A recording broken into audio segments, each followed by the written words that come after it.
Have you ever woken up and felt like the entire world was against you? The phone buzzes, unread emails.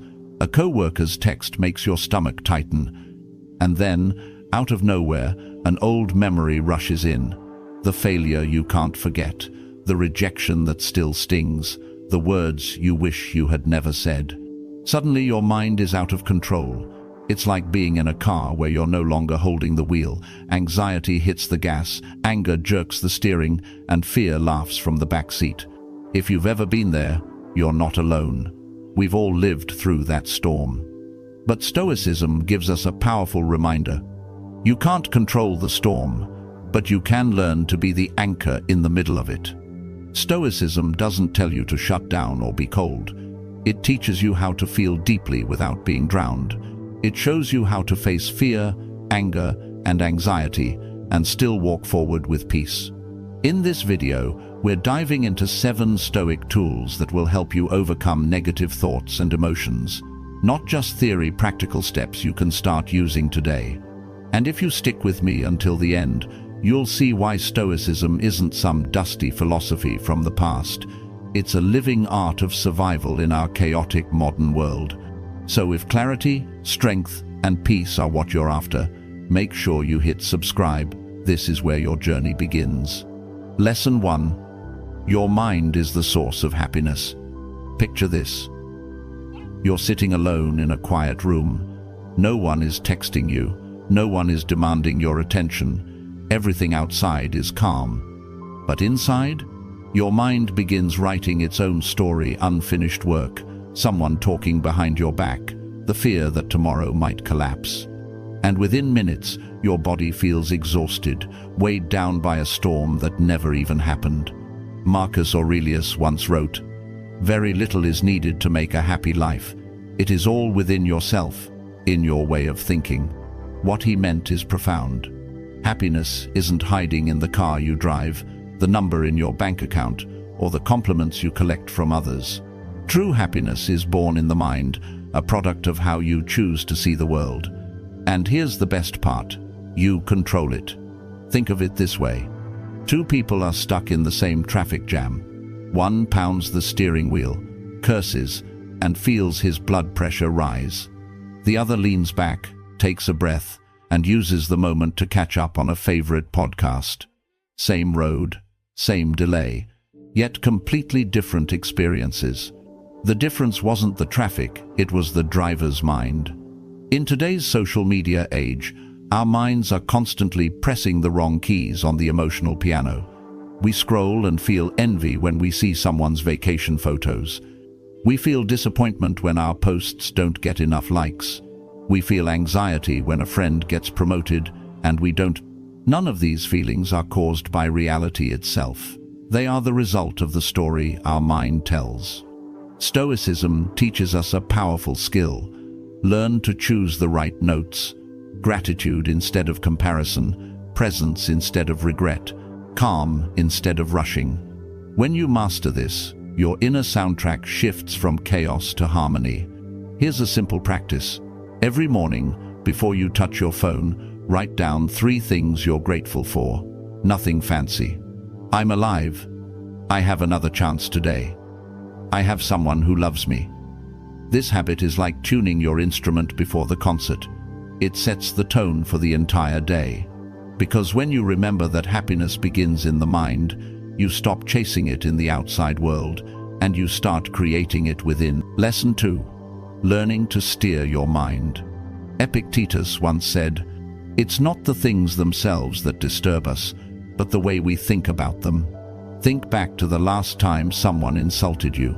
Maybe they questioned your ability, mocked your appearance, or dismissed your effort. The words stung. You felt the anger rising, the sadness setting in, and perhaps you replayed that moment in your head for days. But pause for a second. What were those words really? Just sounds, vibrations in the air. They had no meaning until your mind gave them one. It wasn't the insult itself that hurt, it was your interpretation of it. This is where the Stoics invite us to reclaim control. In today's world, we live in constant reaction mode. A negative comment on social media can ruin your mood for an entire afternoon. An offhand remark in a meeting can spiral into self-doubt. We hand over our peace the moment we let someone else's words write the script of our emotions. The Stoic response is simple yet radical. Pause. Before reacting, ask yourself 3 questions.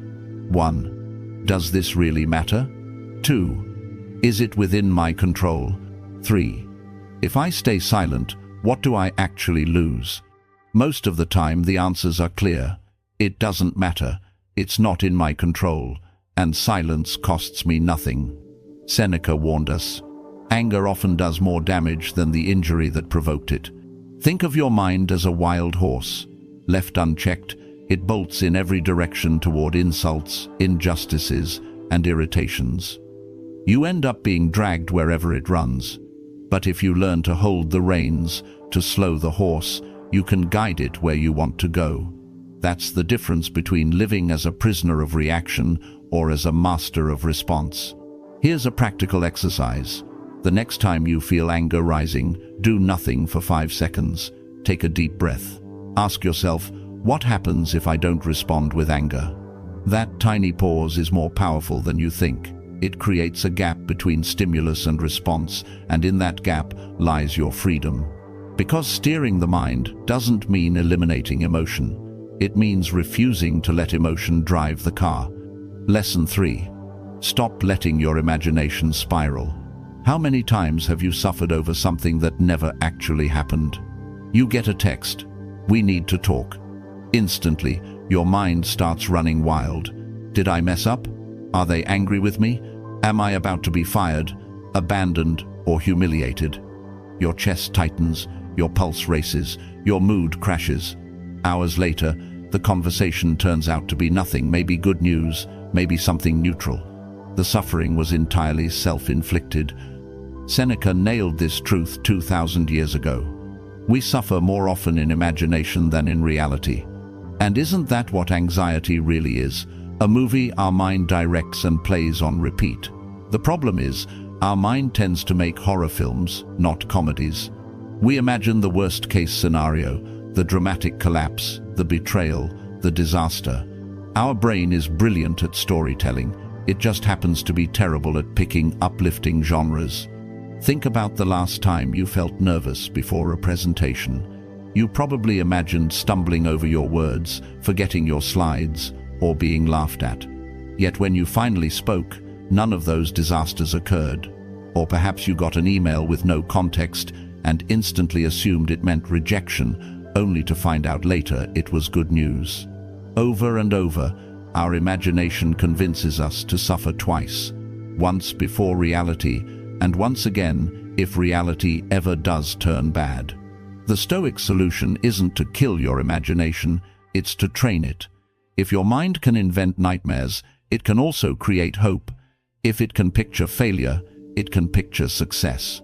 Instead of being a victim of mental movies, you can become the director. Here's the exercise. The next time fear shows up, whisper to yourself, "This is only a story. It hasn't happened yet." Then deliberately picture a positive outcome. Imagine the meeting going well. Imagine the conversation ending in laughter. Imagine yourself walking out stronger, not broken. It's not naive, it's training. Because the truth is, reality is almost never as heavy as the version our mind imagined.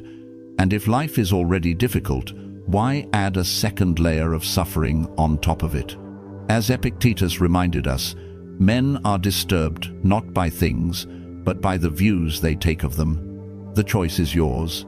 Let your imagination spiral into torment or harness it to build peace. Lesson 4. Redefine your emotions. Imagine this. You wake up to gray skies and a long to-do list. Before the day even begins, your mood sinks. You tell yourself, this day is ruined. But pause for a second. Was it the rain that ruined your day, or was it the story you told yourself about the rain? After all, rain is just water falling from the sky. It has no agenda, no emotion. The label you gave it, gloomy, depressing, is what created your suffering. This is the secret the Stoics understood. Emotions don't come pre-packaged with meaning. We give them meaning, and by changing the label, we change the power they hold over us. Take anxiety, for example. Your heart races before a big meeting, your hands shake. Most of us immediately say, "I'm too nervous to do this." But what if, instead, you said, "This is energy. This means I care. This means I'm alive"? Suddenly, the same physical sensation transforms from a chain into fuel. Fear becomes excitement, stress becomes focus, pressure becomes proof that the moment matters. Seneca warned us that resisting emotions only makes them louder. The harder you push them down, the stronger they return. It's like telling yourself not to think of a red apple. Suddenly that's all you can picture. Suppressing fear, anger, or nervousness never works. But redefining them, that changes everything. Here's the shift. Emotions are not enemies. They are messengers. Fear signals that you're stepping into the unknown. Frustration shows that something truly matters to you. Nervousness means you care about the outcome. The problem isn't the emotion itself, it's the unconscious label you slap onto it. Try this exercise. The next time you feel overwhelmed, stop and name it. Say to yourself, "This is frustration, this is nervousness, this is fear." By naming the emotion, you create distance. Then reframe it. Ask, what else could this mean? How could this be a sign of growth instead of weakness? Stoicism doesn't ask you to deny emotions or pretend to be made of stone. It teaches you to see them clearly without judgment, so they guide you instead of control you. Because you can't stop the waves, but you can learn to surf. Lesson 5. Understand the mechanics of your mind. Marcus Aurelius once wrote, "You have power over your mind, not outside events. Realize this, and you will find strength." Strange, isn't it? The one thing we truly have influence over, our own mind, is often the thing we understand the least. We know how to work a smartphone better than we know how to work our thoughts. And because we don't understand the machinery of the mind, we get pulled into endless loops of worry, anger, and regret without even realizing it. Think of your mind as a garden. Leave it unattended, and weeds, negative thoughts, fears, and self-doubt will quickly spread.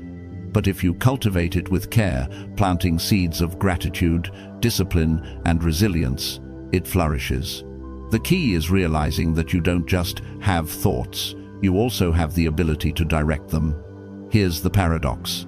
The harder you try to push away a thought, the stronger it becomes.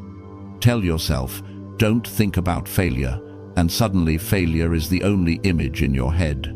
The Stoics knew this long before psychology gave it a name. Epictetus reminded us, people are disturbed not by things, but by the views they take of them. So instead of resisting your thoughts, you must examine them. Ask, what is this emotion trying to tell me? Fear might be urging you to prepare better. Anxiety might be telling you to slow down. Frustration might be pointing towards something you truly value. In this way, emotions stop being roadblocks and start becoming feedback information you can use to grow. Think of your mind like a high-performance car.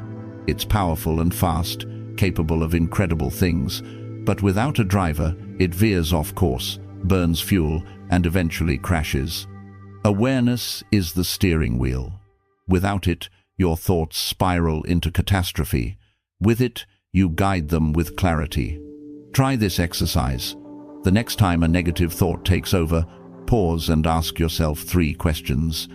1. Where did this thought come from? 2. Is it as big as it feels right now? 3. Is it worth trading my peace for? In that pause, clarity is born. You begin to see that your thoughts are not you, they are passing weather patterns in the sky of your mind. And you are the sky, vast, calm, and untouched by the clouds. When you stop fighting your mind and start understanding it, you transform it from your biggest obstacle into your greatest ally. Lesson 6. Detaching from your thoughts. Here's a truth that can feel almost shocking the first time you realize it. You are not your thoughts. Anxiety, anger, sadness, these are not proof that something is wrong with you. They are simply the natural output of an untrained mind. Thoughts appear, emotions follow, and we often mistake them for who we are. But the Stoics remind us, you are not the storm, you are the witness. Think of it like this. When you stand too close to a painting, all you see are the messy brushstrokes. Step back, and suddenly the full picture comes into focus. The same is true with your mind. When you're caught in the middle of anger or fear, it feels overwhelming. But when you step back and observe, you realize, this is just a thought. This is just a wave passing through. Marcus Aurelius advised himself to ask, will this matter a week from now, a month, a year? Most of the time, the answer is no. And with that perspective, the intensity fades. One of the most practical tools here is labeling. Instead of drowning in a feeling, name it. Say, this is anxiety, or this is frustration. Science now confirms what the Stoics intuited. Labeling an emotion reduces its power. What was overwhelming becomes something you can hold in your hand and examine. Another method is mindfulness. When a strong thought arises, don't fight it. Breathe in, breathe out. Bring your attention to the present moment, the sensation of your breath, the weight of your body, the sound around you. The thought doesn't vanish, but it loses its grip. You realize you can coexist with it without obeying it. Imagine standing by a river. Thoughts are the water rushing past. You don't have to dive in, get swept away, and fight for air. You can stand on the bank, watching the current flow. Some thoughts are heavy logs, others are light leaves, but all of them pass. And you remain grounded. This is the art of detachment. Life won't stop throwing storms at you, but when you master the skill of stepping back, you become the anchor. You may still feel the winds, but you no longer get carried away by them. So affirm this truth. I am not my thoughts. I am the witness of my thoughts. And in that awareness, you discover a freedom no one can take away. Lesson 7. Daily training for the mind. Here's the final and perhaps most important truth. Mental mastery is not a one-time victory. It's a daily practice. Think of physical fitness. You don't go to the gym once, lift weights for an hour, and expect to stay strong forever. Muscles grow through repetition, discipline, and consistency. The mind is no different. If you want resilience, clarity, and calm, you must train every day. The Stoics never promised that fear, anger, or anxiety would disappear completely. They knew these emotions are part of being human. What they promised instead was this: with training, these emotions will no longer control you. You'll still feel them, but they will no longer dictate your choices. Epictetus put it simply, no great thing is created suddenly. Imagine someone holding a beach ball underwater. They can keep it down for a while, but the moment they let go, it shoots back up with even more force. That's what happens when you try to suppress emotions without training your mind. They resurface stronger.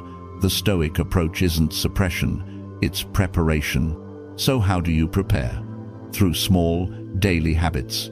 One powerful exercise is premeditatio malorum, the premeditation of adversity.